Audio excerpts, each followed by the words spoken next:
Welcome to Monday Morning Quarterback, a weekly feature of Cannon Church. I'm Tim Emmett, the senior pastor at Cannon, and on Monday mornings we connect the message from Sunday, the game of football, and the week ahead. For 12 seasons, Troy Polamalu played strong safety for the Pittsburgh Steelers. Along with Ed Reed of the Ravens, Polamalu revolutionized the safety position in the NFL. He was known for his freakish athleticism, his acrobatic interceptions, violent tackles, and otherworldly instincts. For example, jumping over the offensive line of the other team right at the moment when the ball was snapped so that he could tackle the quarterback without being touched. He was also known, of course, for his extremely long hair and for this. Every single game he played, he crossed himself constantly, on the field, off the field. Throughout the game, Polamalu could be seen crossing himself repeatedly. He and his wife are devout Orthodox Christians, Eastern Orthodox Christians, and when asked why he did that, Polamalu would always say a couple different things. He'd say, well, I'm scared. It's a violent game and I don't want to get hurt.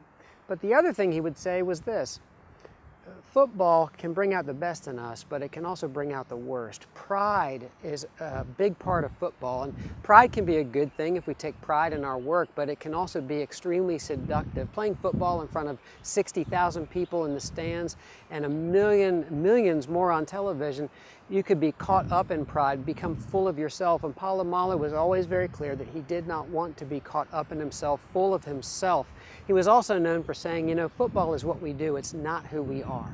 By crossing himself all game, throughout the game, he'd remind himself who he really is by the grace of God and who he wants to be, and also what he doesn't want to be. He doesn't want to be a person filled with pride.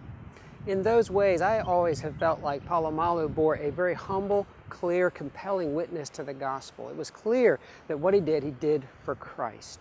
You know, Sunday morning we finished our series, The Red Letter Challenge, a 40-day journey through the teaching of Jesus. And I preached on the challenge of going. Of course, the risen Christ sent and still sends his church to go and make disciples of all nations. Go, bear witness to the gospel, embody the gospel, the good news of Jesus, preach and teach and share the gospel, the good news of Christ. We do that in a lot of different ways, but I think Polamalu kind of reminds us that we do it wherever we are. The work that we're doing, we do it with Christ, we do it for Christ. We want to keep the big picture in mind. Football, any job we have, even that of a pastor, what we do is not who we are, it's just what we do, who we are as a child of God, a son or a daughter of God. And so that's the challenge of going, is to go with Christ, to go for Christ.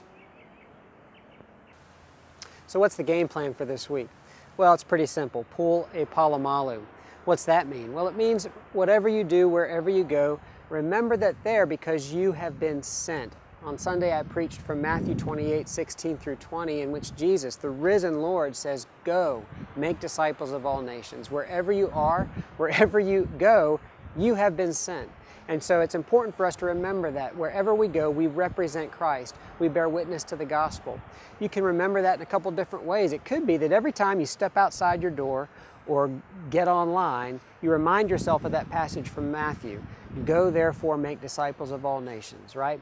Remember that you have been sent there by Christ. You go with Christ and for Christ. You can remember that passage. You could also just literally take a page out of Polamalu's playbook and cross yourself before you go. If you've never done that before, and I have to apologize to our Orthodox sisters and brothers, we're kind of borrowing their tradition because Protestants don't usually do this, but you take your thumb and your first two fingers to represent the Trinity, you fold the last two down to represent the two natures of Christ, fully human, fully divine.